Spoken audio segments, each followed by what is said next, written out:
Wow, this is harder than I thought it was going to be. Well, why did you think it was going to be easy? Because they said it was going to be easy. Hmm, shaking my head. Hey, this is MichelleSpiva, your practical priestess of wisdom, and I want to welcome you to today's podcast of Wisdom Smack. Join me on the flip as we talk about the sinister, I can't even say it, y'all. The sinister side of easy. Yeah, that's it. I'll see you on the flip.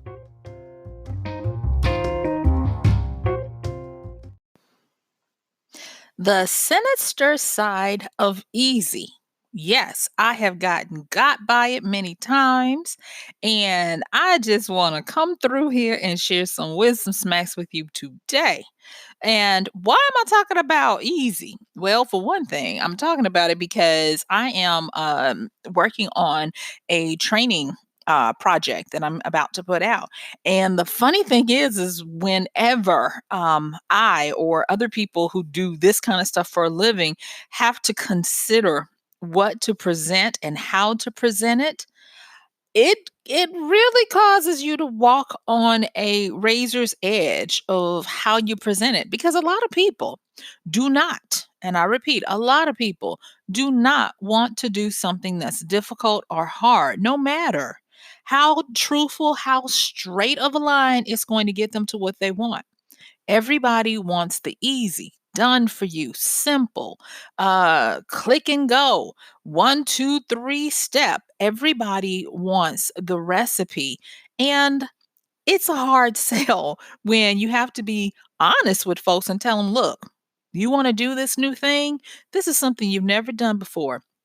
And, to be honest with you, most of the time when you're trying to do something that you've never done before and something that is going to give you back big results that you're expecting, let's just face it, biologically, even, you're going to have to build new brain synapses that tell your brain to move this way, do this, whether it's something that you're doing with dexterity and tactile, meaning you have to touch it, or something that you're having to learn how to use different brain centers and sources to pull off, or even the emotional impact of what you're trying to do.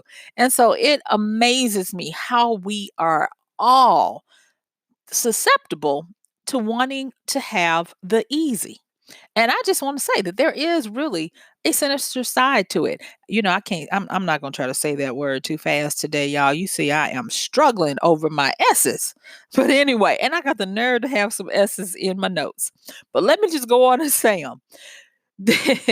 There is this side of easy that is alluring. It is mesmerizing. It has a glamour to it. And no matter how much people might think they are rational, how much they think they are grounded, they can still get duped by it. How many times have you had not had or done something or got into something thinking that it was going to be easier than it was? And I'm not even going to talk about the copywriting, the sales copy, and all that kind of stuff that had a part to play in it. No, I'm talking about how you think that you're going to come into an industry and be able to do something that people in the industry are not even able to do, and you have no experience, no skills, no know-how, but because someone said just follow my recipe and you're going to be up there with the best in this industry in a weekend. Yeah, that's the kind of stuff I'm talking about. And this is not fussing at anybody. I have, like I said, I have been duped and everything. um I keep going back to P.T. Barnum and his Humbugs book. It's very powerful. It is a public domain book, so you can go to one of my favorite sites, the Gutenberg site, and download it and read through it. And I'm gonna tell you, it's kind of like he just was like, let me just write in parables and let y'all, not parables, but let me write in um little laws and precepts so that y'all can get this. And he wrote in these humbugs, he just had kind of like a tacit street smarts about this whole concept of easy that I liked. I've talked about his famous quote that he's been attributed to, there's a sucker born every minute. But when you go back and you read that book and some of his others that he put out during that time, what you'll find is what he is saying is that a sucker is the same as a scammer, is the same as a stupid person, is the same as a slothful person. Ooh, I made it through that list of S's without stumbling. And how he presents it. Let's just talk a little bit about Papa P.T. Barnum. What he talks about is that suckers are those types of people who are always trying to look for the come up, the shortcut, the inside track, the easy, the done for you, you know, the automatic, the simple, and all of those types of things. And what he says is also that the reason why they are quote unquote suckers is because they knowingly or unknowingly feel like they don't have to be subjected to the cosmic laws of sowing and reaping, of gestation, of of gravity or any of the other laws that we know are in quote unquote full effect. Now, of course, we could go metaphysical and say, yeah, you can find ways, alchemically to supersede these laws. That is true. But in the meantime and in between time, the average person, the Joe Q public and Jane Q public out there, they're not thinking about alchemy and all of that because that even takes discipline, and they are trying to get in, and sometimes they're trying to get something for nothing. And that's where he really harped on this whole thing of being duped by the shiny, being duped by the easy, being duped by the something for nothing. He even gives an example in the Humbug's book about this person who is wanting to get over on society, and he uses the idea of a good watch. And he's like, now if you know a watch costs, and I'm just going to put these numbers in here paraphrasing what he's saying, and he's like, if you know a watch costs $100 fair market value, and somebody tells you I can get you that watch for $10 or even a dollar or whatever, $10, uh and you say, yeah, get me that watch, you have no rights to complain when you get the watch and under casual inspection, it looks like the real thing, only to find out that it's a knockoff or a fake by someone who's in the know. And therefore, you cannot go to the police. You cannot do all these other things because you were trying to get something for nothing or something the easy way and those types of things. Now, yes, there are great attributes for easy. We love easy, and easy has its place. But in the meantime and in between time, we have to have a good and steady diet of easy, moderate, difficult, and all the in between. It's the times when we always want to look for that easy way out. I have I have had to start laughing when I just scroll through comments of people like, oh my gosh, on YouTube. There will be a YouTube video where someone says, I'm going to teach you something. And the person gives you some background, they give you instances, they might put some anecdotals in there, and then they'll show you step by step. And then someone will timestamp them, meaning if you want to know how to get to the good part, go here. Or someone will say, can you just get to the point? Can you just do this? Can you just do that? And I laugh now because when you know better, you do better. And yeah, some of them, yeah, they are talking all over the place. But it also shows that the people who are making those types of comments are the ones who they have no patience. And part of the sinisterness of easy, yay, I said that word right, is that it makes you think that you're being sly and cunning and clever, that you're able to cut to the quick and you're able to get to the point fast. And what it does is it strips you from needed accessory components that help you have a polish and help you have nuance and finesse and all of these types of things for whatever it is you're trying to do. And so even how people look at stuff saying, just get to the point, or no fluff, no muss. I'm like, is that really what you're wanting, or are you wanting to just not have to tackle and work for what it is you're going after? And yes, I will also say there are people who don't have the attention span of others, and it's not because it's necessarily a condition like a ADHD. I'm not going to put that on those people. I'm going to say that it is a conditioning where people have gotten to the point where they have no time for anything but exactly purely what it is they want, because they haven't learned how to be self disciplined to go through the process of learning of everything.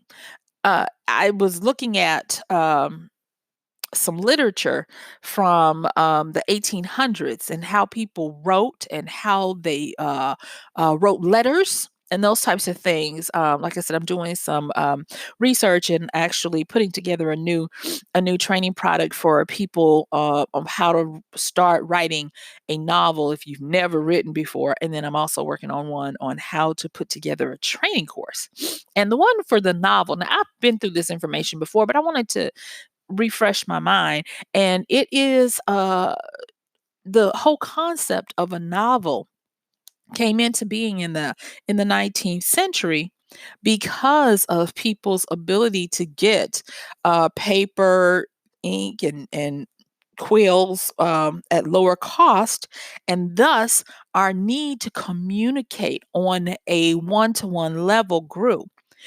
Because before then, we had epics, parables, fables, and those types of things that were stories, but they were stories to kind of teach you a lesson. And then after we started having the letters, especially the love letters, people don't want to give romance its props, but yeah, especially the love letters where people needed to be able to talk and share their life without it having to end in some type of story. That made its jump over into writing for the masses, where you're telling a story for the pure purpose of entertainment, of engagement with the other person. And thus, the concept of the narrative was born, which is prose and what we look at as a novel today. And going back and looking at how these people wrote, what they included, it would drive the average person cuckoo right now, because they took in everything and they truly understood. Well, the letters that I have seen and the writings I have seen, they understood how to paint a canvas, a vibrant canvas with words. And sometimes there would not be a whole bunch of anything except for painting this canvas of words, taking the time to tell the delicate features of one single flower that they saw that day, and marveling at how the process of dissecting it down with their eyes made them think of the person who they're writing to, and then going in and saying, please tell me how your garden is going, tell me what you're planning, or whatever, because this is before they were able to send a quick pic as well. So they were more engaged, and writing was not easy. It was a task, but that task was also translated into care and love.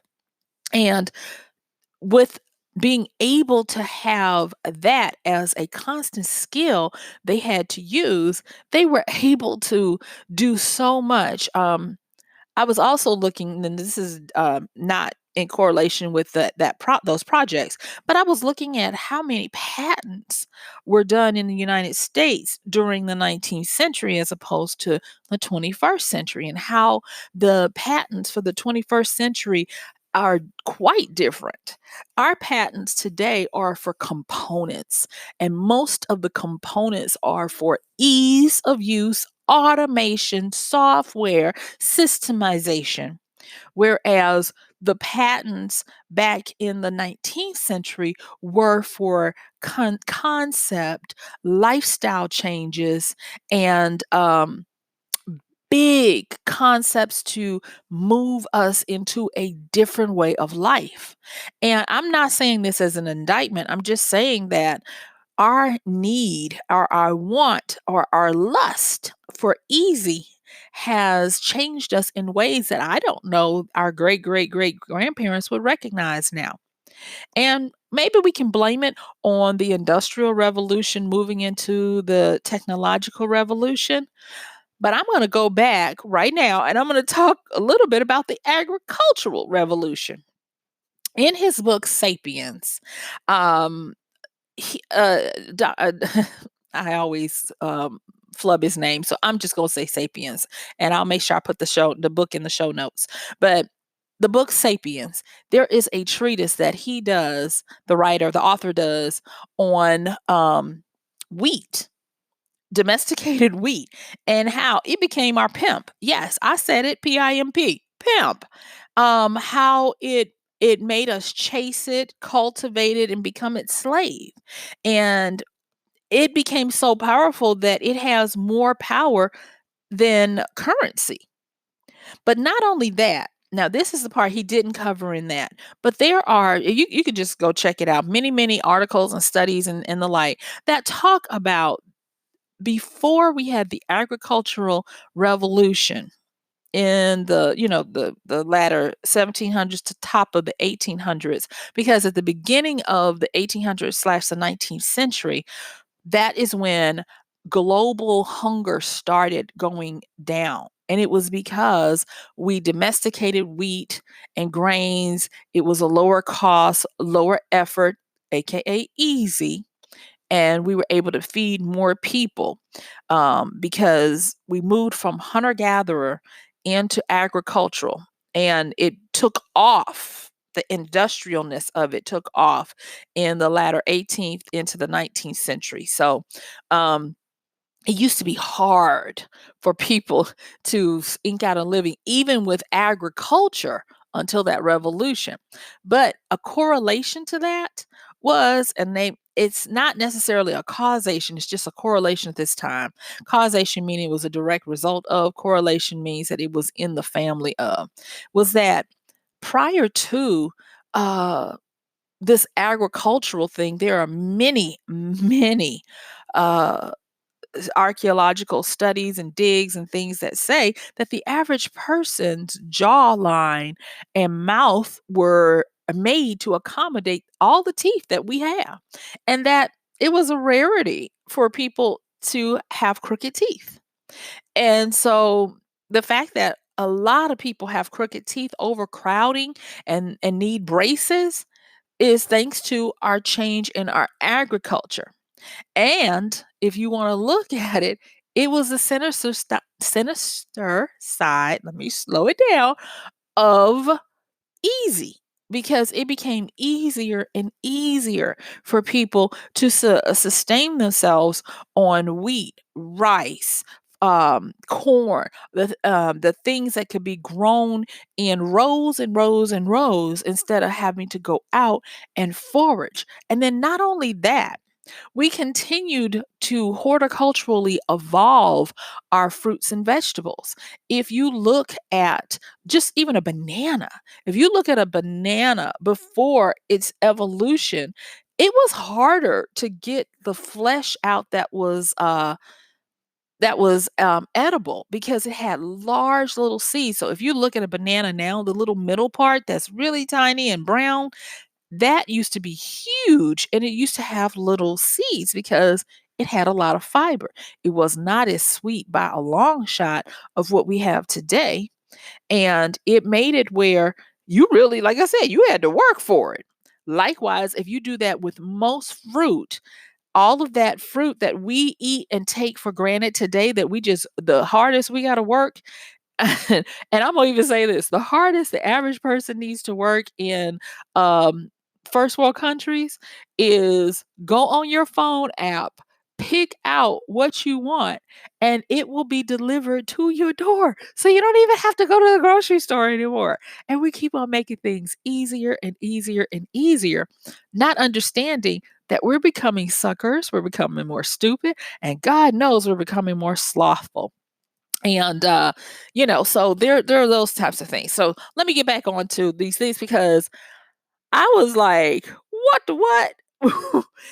Okay, so there was this other study of original peoples, in Australia, and they talked about how before, quote, unquote, "missionaries" and those types of people came over there and messed with those folks at the beginning of the 20th century, that everybody's teeth, their teeth were beautiful, straight, strong, and then it was, only they said it only took 70 years for them to have massive overgrowing, decay, needing extreme dental care because a lot of them became addicted to fast foods, junk foods, and foods that were very soft and did not, you know, did not require a lot of um dexterity.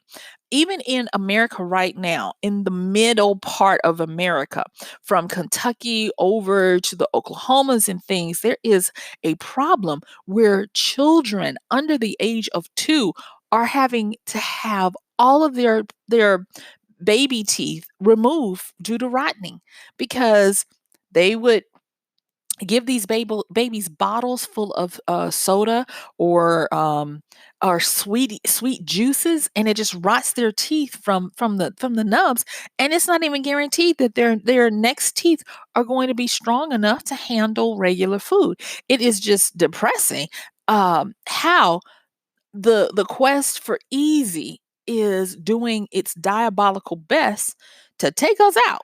All right, so now let me go over to the other side, the business side. So, going back to this whole concept of suckers and scammers and trying to get something for nothing, there is this concept that I want to share with you really quick about competition, competing, and all of these types of things. And that is, and it goes back to the whole concept about the sucker, the scammer, and that. If, for instance, you are trying to get into an industry to make your money, okay? And the industry is a low barrier to entry. It is either done for you or set and forget or whatever. You need to probably give it the side eye. And when I say give it the side eye, is because most of the time, if you get into an industry and they have refined it down to a push button kind of thing, you are a laggard in that industry. You are not a early adapter. You are not a early mainstream. You're not even mainstream or latter mainstream. You are a laggard. And the reason why is because most of the people who understood what it took to get into that industry, by going in and being and willing themselves to grow the necessary skills through deliberate practice, have already established themselves as kings of the industry. And it is easy for them to show you truthfully, look how much money I made in this industry. And guess what? I'm going to take all the guesswork out for you because I've already done all of this for you. And so here you go. Here is a push button. It'll look up all your stuff. It'll do all your research. It'll write all of your copy. It'll send everything to everyone. I've already got all the distributors set up for you, and it's just plug and play. And you go in and you do it, and either it is easy to set up and you make no money and you barely get your money back, if at all, or it is way harder than they made it out to be, and you still got to go back and learn all the stuff that they know because you fell for the okey doke. And I'm just trying to help us all because done for you, plug and play, easy as one, two, three. They originate from the pit of hell. I'm just gonna say it. And I am not trying to be doom or gloom, but case in point, I had a conversation with someone the other day, and they were going to try to get people to sign up under their downline for some products. And I was like, well, why are you doing this? Because the person, I'm just gonna say the person did not need to do that. They were just like, well, I thought the product was cool and I'll just, whatever. And I'm like, you have enough money to do your own products. You're really good at this by yourself without this product. It's like, why build somebody else's dream and get these people involved in this when they just possibly want the product? They don't want the business. They don't want to do the work to sign up people, for a business. And I was like, just go in. You're going to have to learn it anyway. It makes no sense for you to have to learn all this stuff just to give your profits away to someone else. And so we had our conversation. And they were like, oh, okay, fine. And they saw it. I was like, you're a business person. Don't abandon your understanding of business. Um, by looking at the shiny pamphlets. As business people, we have to understand our structure. We have to understand who is in the lead position, who's holding the market share. Are there any kind of middle people in between? I've talked about this in some of my money podcasts, so I'm not going to go over that again today. But what I am going to say is that what you have to make sure you do is look and make sure that you have not been stripped of your ability to see and seize opportunities. Because, and I'm pretty sure you've heard this before, that opportunities are cloaked in overalls, meaning that they're cloaked behind hard work, and a lot of people don't want to do that. It is, from my observation, it's true because opportunities do require skills. They do require that you develop habits and you develop disciplines that the average person either can't or won't do. And so when you look at the quote unquote easy, I'm going to say this, that they're easy is really there. It is really available. But easy usually comes after the hard, not before it. So until it doesn't, I'll say that. I'll put my little caveat on it. Don't write me and say, well, that's how it's going. And yes, I can hear you saying, well, that's what we have software for. I don't know how to run my phone, and my phone does a lot. And you are right. You are right. I'm talking about for those specific things, like and as my time is going down, it amazes me how I'll get clients who are like, I spent a lot of money on this program that said it was going to write my articles for me, and I would, be able to put them out, only to find that it doesn't do it so well. And now they're coming and they're like, you know what? I finally have to do it the quote unquote not correct, but the long way around. And I'm like, why did you think that? And I've actually had people say, well, they told me I'd be writing books on the, after a weekend. I'm like, okay, so I've been writing them for a decade and I'm still learning, my craft every day as we all should. Why did you think that you were going to come in and knock people off of the top 10 bestsellers and you've never written a book in your day? You don't even read in the genre you're trying to read in. It really baffles my mind until I remember what P.T. Barnum said about suckers, scammers, stupid people, and slothful ones. And then it makes all the sense in the world because we are all trying to find that loophole. We're all trying to find that easy. And yes, they do exist, but not as plentifully as you would think. And so the wisdom for this is, in this life, you're going to have some troubles. In this life, you're going to have difficulties. And in this life, you're going to have to work. And so if it seems to be too easy to believe, 9 times out of 10, it is. And just get ready to do the work so that after you have gone through the frustration of learning the skill and learning how to practice and build a habit, then you will get to the promised land of easy. And so with that, I thank you so much for joining me today. And my time is up. And I want to say thank you. This has been Michelle Spiva, your practical priestess of wisdom, with another podcast of Wisdom Smack. Don't forget to check out the show notes. And hey, send me comments or questions. Check the show notes for how to contact me. And thank you again. Somebody sent me a Cash App today. Thank you. I really appreciate that. And if you do want to support the channel, the podcast, you consider using our Amazon link when you do your Amazon shopping at michellespiva.com/AMZ. You can also send PayPal, Cash App, Venmo, and other ways, Patreon, to support me as well. I appreciate you, love you, and you know what? We're going to do this again tomorrow. I'll see you then. Bye, y'all.